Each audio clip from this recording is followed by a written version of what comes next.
guerrillas had been raging for 7 long years. The French, who once confidently believed they could suppress the communist-led Viet Minh revolutionaries, were now struggling to pin down and defeat these elusive fighters. The First Indochina War had become a quagmire, a war of attrition that neither side could decisively win. The Indochina War was, by early 1953, at a settlement. Both sides, the Viet Minh, under the leadership of Ho Chi Minh and General Vo Nguyen Giap, and the French Union forces, had tasted both victory and defeat. In 1950, the Viet Minh's growing strength was on display when they wiped out French border forts and garrisons, humiliating the French military. In subsequent years, the Viet Minh continued to ambush French patrols and launch offensives, but they failed to capture the major French strongholds fortified with artillery and supported by air power. French Union troops, though able to hold strategic areas like the Red River Delta, were equally frustrated. Despite their superior firepower, they could not pursue and destroy Viet Minh forces on favorable terms. The French, defending almost 900 garrisons across Indochina, were overstretched and worn down. Recognizing the dire situation, the French government appointed General Henri Navarre in May 1953, instructing him to find a way to end the war with honor. Navarre knew that the only path to a diplomatic victory lie in decisive battlefield success.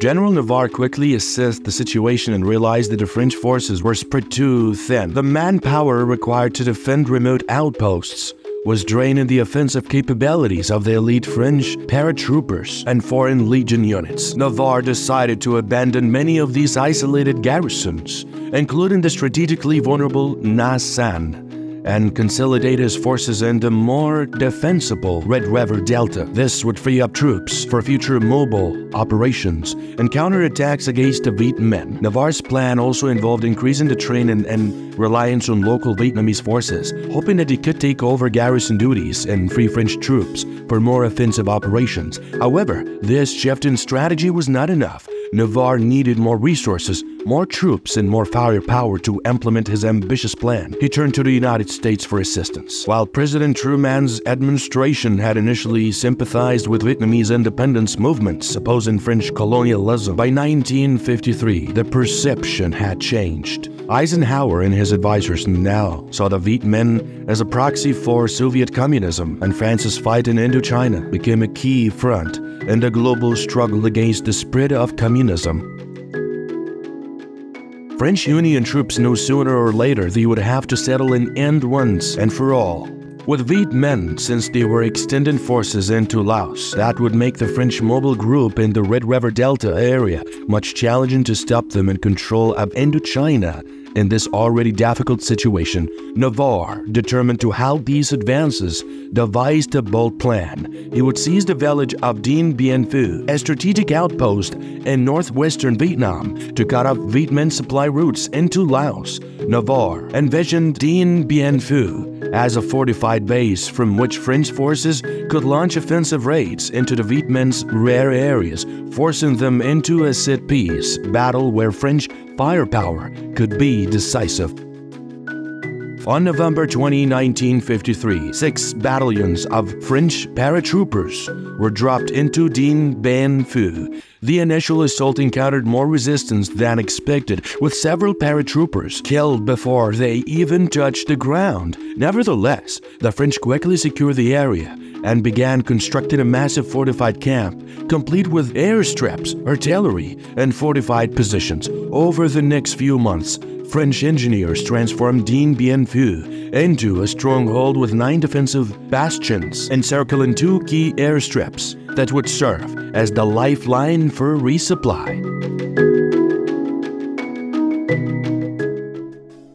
The French High Command was confident that Dien Bien Phu would be a repeat of the success they had previously achieved at Nha San, where a similar fortified position had withstood repeated Viet Minh assaults. Dien Bien Phu's defenses were formidable. Heavy artillery, including 105mm howitzers, were positioned to bombard any attacking forces, while 10 M24 Chaffee tanks and 9 Bearcat fighter bombers provided armored and air support. The French anticipated that the rugged hills surrounding the valley would prevent any significant Viet Minh artillery deployment. However, the French failed to fully appreciate the vulnerabilities of their new base. Dien Bien Phu was isolated, located 275 kilometers from the nearest major French base in Hanoi and well beyond the range of French mobile ground forces. Resupply by air was the only option, but this left the entire operation dependent on the two vulnerable airstrips. The valley's geography, ringed by dense forests and hills, meant that much of the French camp, including its crucial airstrip, was overlooked by terrain that could be used by the enemy. Perhaps most critically, the French underestimated their enemy's capabilities. The Viet Minh, dismissed as mere guerrillas, had evolved into a disciplined fighting force capable of fielding large-scale artillery and conducting complex military operations. Vo Nguyen Giap, or Giap, the Viet Minh's brilliant military commander, began to mass troops and artillery around Dien Bien Phu, preparing for a siege unlike any the French had ever faced.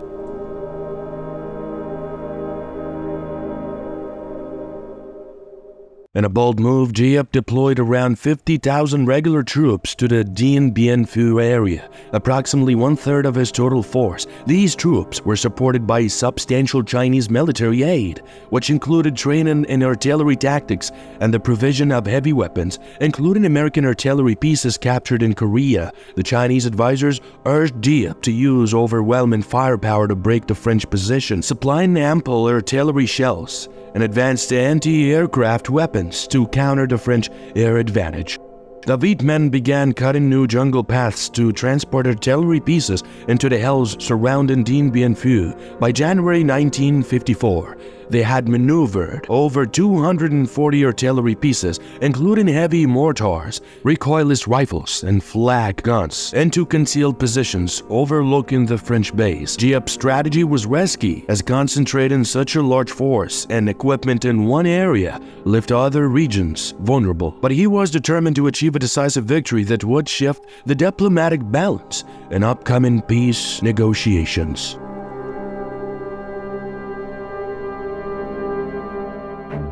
On January 31, 1954, the Viet Minh began their siege with a ferocious artillery barrage. For weeks, they ranged their guns, systematically targeting French positions and probing for weaknesses. The French attempted counter-battery fire, but Giap's gunners were well hidden in the hills, protected by camouflage and trench networks. By early March, the valley floor had been transformed into a moonscape of craters, and the French braced for the inevitable assault.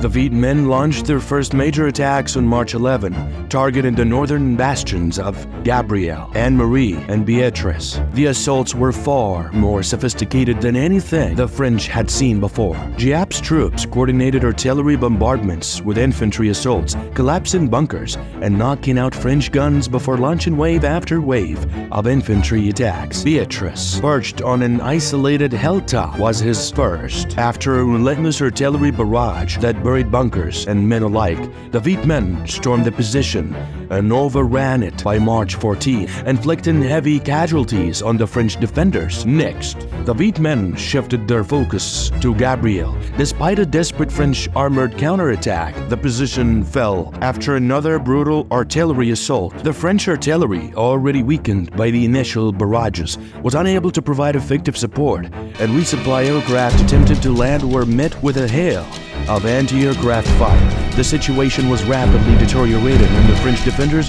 found themselves increasingly isolated and under siege.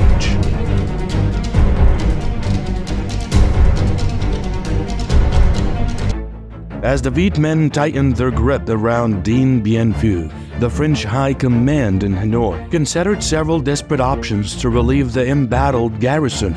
Operation Condor proposed a relief column marching overland to reach Dien Bien Phu, while Operation Albatross suggested a breakout attempt by the garrison towards friendly positions. A third option, Operation Vulture, involved requesting direct U.S. military intervention in the form of heavy bombers, including B-29s, to strike Viet Minh artillery positions. Navarre pushed for Operation Vulture, lobbying the United States to lend the French the bombers needed to turn the tide. However, the request was controversial, while some U.S. officials, including Secretary of State John Dulles and Vice President Richard Nixon, supported the idea, possibly even the use of atomic bombs. Others were more cautious. General Matthew Ridgway, the former commander in Korea, urged that direct U.S. involvement could escalate the conflict and provoke Chinese intervention. Ultimately, President Eisenhower, wary of being drawn into another Asian war so soon after Korea, declined to commit American forces.